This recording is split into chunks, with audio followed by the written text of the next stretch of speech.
వివేక హత్య కేసుకు సంబంధించి సునీతారెడ్డి నిజాలను దాస్తున్నారా? అసలు వాస్తవాలు బయటకు రాకుండా ఉండేందుకు అబద్ధాలను ప్రచారం చేస్తున్నారా? నిజాలు బయటకు వస్తే సునీతారెడ్డి దంపతులు కేసులు ఇరుక్కోవటం ఖాయమా? అసలు వివేక హత్య కేసు విచారణలో బయటపడ్డ వాస్తవాలేంటి? సునీతారెడ్డి చేస్తున్న అబద్ధపు ప్రచారమేంటి? Watch it.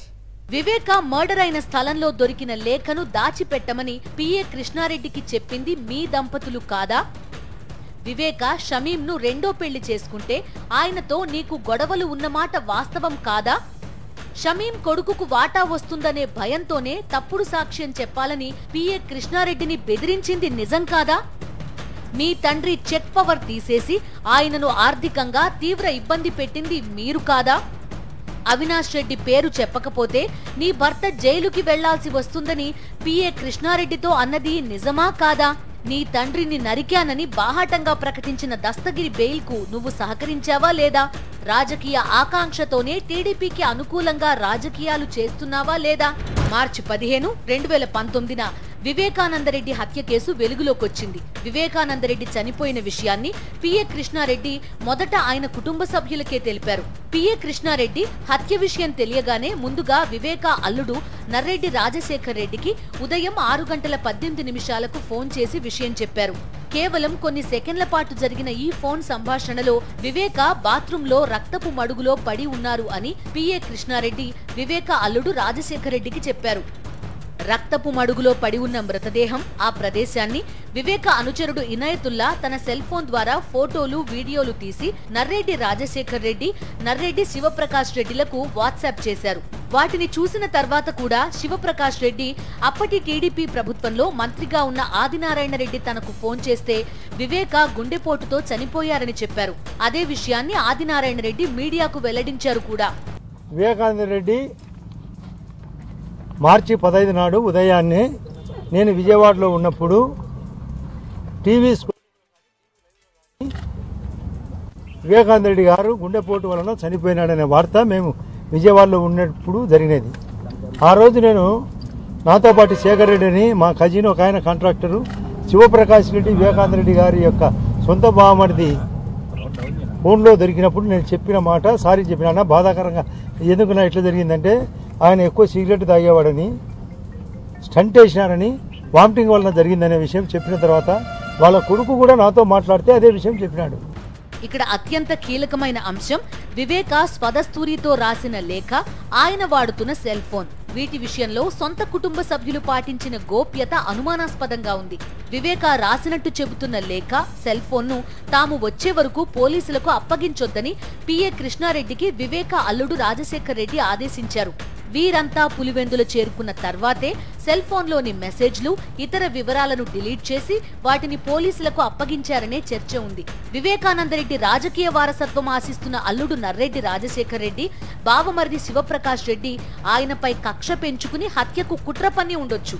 నిజం తెలిసిన తర్వాత కూడా ఎందుకు వివేక అల్లుడు రాజశేఖర్ రెడ్డి అబద్ధం చెప్పారు, లేఖను దాచిపెట్టారు అనేది తేలితే కేసు సగం కొలికి వచ్చినట్టే. రాజశేఖర్ చెప్పిన ఇట్లా లెటర్ దొరికింది, ఇట్లా ప్రసాద్ మీద ఇట్లా ఉన్నది చెప్తే సరే అయితే అది ఎవరికి చూపెట్టద్దు, జాగ్రత్త అని అంటే పోలీసులతో ప్రాబ్లం అవుతుంది కదా అన్నా. నేను చూసుకుంటానులే, నువ్వు ముందు ఇమీడియట్గా దాచిపెట్టేసి ఎవరు కనపడకూడదు అని అన్నాడు. ఆయన చెప్పినట్టు నేను అది దాచిపెట్టేసినాను. అది అంటే ప్రకాష్తో లెటర్ ఎందుకు ఇంటికి పంపించారు మీరు?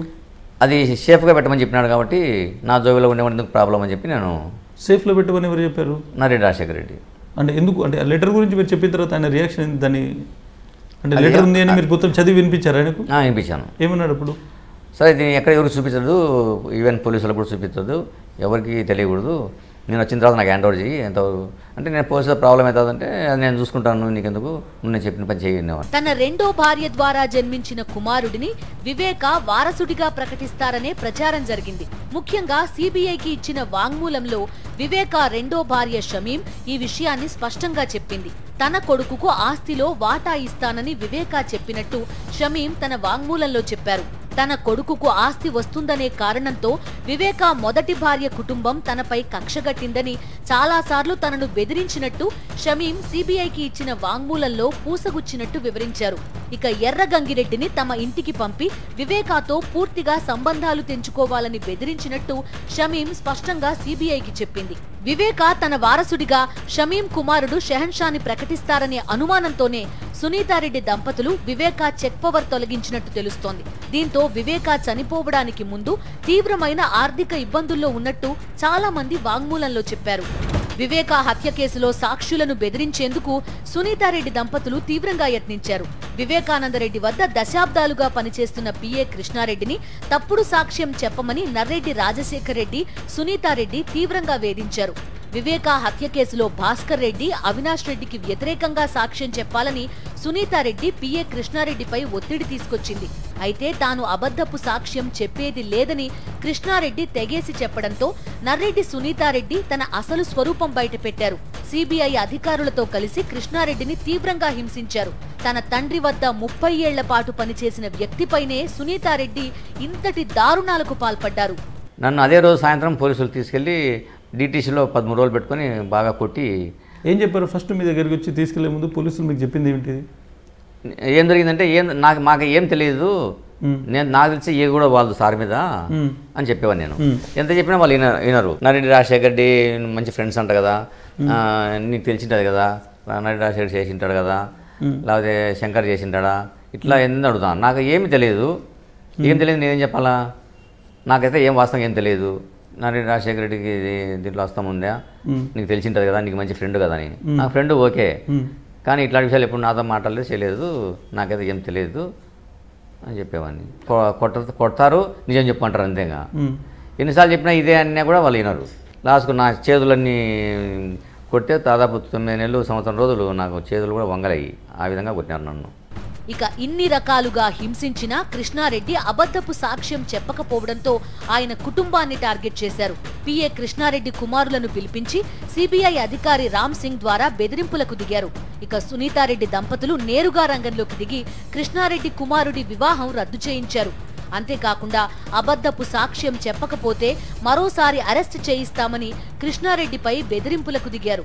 ఇక అసహనంతో కృష్ణారెడ్డి అబద్ధం చెప్పకపోతే తన భర్త నర్రెడ్డి రాజశేఖర్ రెడ్డి జైలుకి వెళ్లాల్సి ఉంటుందని సునీతారెడ్డి మాట జారింది. ఎప్పుడైనా సునీతారెడ్డి తర్వాత రాజశేఖర్ రెడ్డి చెప్పారా మీకు? అవినాష్ రెడ్డి పేరు చెప్పు, లేకుంటే భాస్కర్ రెడ్డి వాళ్ళ పేరు చెప్పు, మీ మీద ప్రెషర్ తీసుకొచ్చారా?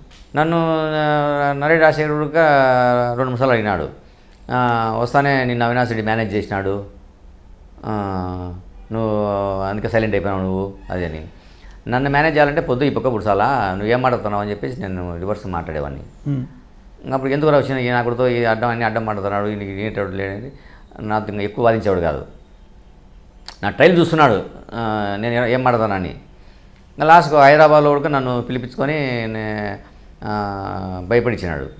ఇంకా ఈ పొద్దు లాస్ట్ నువ్వు చెప్పు ఉండే విషయం, నువ్వు అవన్నీ అబద్ధాలు చెప్తాను, నువ్వు వాళ్ళ మీద చెప్పు అంటే ఏం చెప్పాలి చెప్పు ఉంటే. నరెడ్డి దొంలా శంకర్ రెడ్డి అవినాష్ రెడ్డి వాళ్ళే కదా చేసినట్టు చెప్పు, నిన్ను బెదిరించారని చెప్పు అని.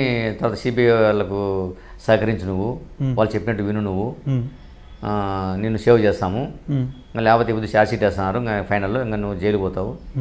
నేను జైలుకు కాకుండా ఎక్కడికైనా పోతాను, నేను మారేదేం లేదు, ఒకటే మాట నాది అని చెప్తే నా మీద సునీతమ్మ చాలా ఫైర్ అయింది. ఏమన్నది? ఏం మాట్లాడుతున్నావు నువ్వు, ఏం తమాషగా ఉంది అది ఇదని. తమాషాలకి గిమాసా లేదు, ఇట్లా భయపడేదేం కాదు, మీ దగ్గర పనిచేసినంత మాత్రాన మీరు చెప్పినట్టు వినాలని లేదు, నేను అట్లా వినేవాడిని కాదు, నేను మీ దగ్గర ఉన్నా సరే లేకున్నా సరే అని నేను గట్టిగా వాదించిన. ఆ వాదించే టైంలో నరెడ్డి రాజశేఖర్ రెడ్డి కూల్ అని చెప్పి నాకు భుజం తట్టంటే అప్పుడు ఆ సునీతమ్మ కృష్ణారెడ్డి మనకు ఈ విషయంలో సహకరించకపోతే నువ్వు జైలు పోవచ్చు వస్తుందని నరెడ్డి రాజశేఖర్ని సునీతమ్మ అనింది.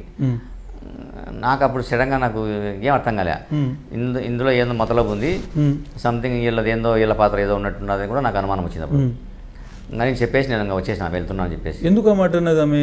అంటే కృష్ణారెడ్డి సహకరించకపోతే నువ్వు జైలు పోతావు రాజశేఖర్, వాళ్ళది ఏదైనా తప్పు ఉంటేనే కదా అట్లా అనేది, తప్పు లేకపోతే ఎందుకంటే అట్లా. నేను సహకరించంటే వాళ్ళు చెప్పినట్టు ఇంటే సహకరించట్టు లేకపోతే లేదా. అంతేకాదు వివేక హత్య కేసులో సునీతారెడ్డిపై అనుమానం రావడానికి మరో ప్రధాన కారణం దస్తగిరి ముందస్తు బెయిల్ పిటిషన్ ని వ్యతిరేకించకపోవడం. అప్రూవర్ గా మారడానికి ముందే దస్తగిరి వేసిన బెయిల్ పిటిషన్ ను సునీతారెడ్డి ఎందుకు వ్యతిరేకించలేదనే అనుమానాలు వ్యక్తమవుతున్నాయి. ఈ కేసులో వివేకాను తామే నరికామని టీవీ ఛానళ్ల ముందు స్టేట్మెంట్లు ఇచ్చిన దస్తగిరికి వ్యతిరేకంగా సునీతారెడ్డి ఒక్క మాట కూడా మాట్లాడకపోవడం మరో అనుమానం. ఇప్పటికైనా దస్తగిరి బెయిల్ రద్దు చేయమని అడిగే అవకాశం ఉన్నా సునీతారెడ్డి కనీసం మాట మాట్లాడడం లేదు. తండ్రిని హత్య చేసిన వ్యక్తి రోడ్డుపై తిరుగుతుంటే సునీతారెడ్డి ఏమీ అనకపోవడం ఆమె ఉద్దేశాన్ని బహిర్గతం చేస్తోంది. ఈ కేసులో రాజకీయ కోణాన్ని మాట్లాడుతున్న సునీతారెడ్డి అబద్ధాలను పదే పదే వల్లవేస్తున్నారు. కడప ఎంపీ టికెట్ కోసమే తన తండ్రి హత్య జరిగిందని చెప్తున్న సునీతారెడ్డి తాను గతంలో మాట్లాడిన మాటలపై ఇప్పుడు నోరు మెదపడం లేదు. వివేక హత్య జరగడానికి ముందే కడప ఎంపీ సీటు ఖరారైందనే విషయం గతంలోనే సునీతారెడ్డి చెప్పారు. ఇప్పుడు మాత్రం వంశవృక్షాన్ని పవర్ పాయింట్ ప్రెజెంటేషన్ రూపంలో వేస్తూ అవినాష్ రెడ్డి కుటుంబంపై చాలా కాలంగా తన లోపల ఉన్న అక్కసును వెళ్లగక్కుతున్నారు. వివేక హత్య కేసుకు సంబంధించి నిందితులకు శిక్ష పడడం కన్నా తన రాజకీయ ప్రత్యర్థులపై బురద జల్లే ఆలోచనే సునీతారెడ్డిలో ఎక్కువగా కనిపిస్తోంది. ఇక తన తండ్రి హత్య కేసుతో పొలిటికల్ మైలేజ్ పొందాలనుకుంటున్న సునీతారెడ్డికి ఆమె సోదరి షర్మిల తోడయ్యారు. కేవలం ఎన్నికల్లో లబ్ధి పొందాలనే ఏకైక అజెండాతో షర్మిల ఏకంగా అవినాష్ రెడ్డి హంతకుడని తేల్చేశారు. రాజకీయంగా కడపలో తనకు ప్రత్యర్థి అయిన వ్యక్తి అవినాష్ రెడ్డిపై షర్మిల చేసిన కామెంట్స్ వెనుక ఉన్న ఉద్దేశం అందరికీ ఇప్పటికే అర్థమైంది. ఎందుకు చాలా కాలంగా షర్మిల అవినాష్ రెడ్డిని టార్గెట్ చేశారో ఎన్నికల సమయం వచ్చాక మరింత స్పష్టంగా అర్థమవుతోంది.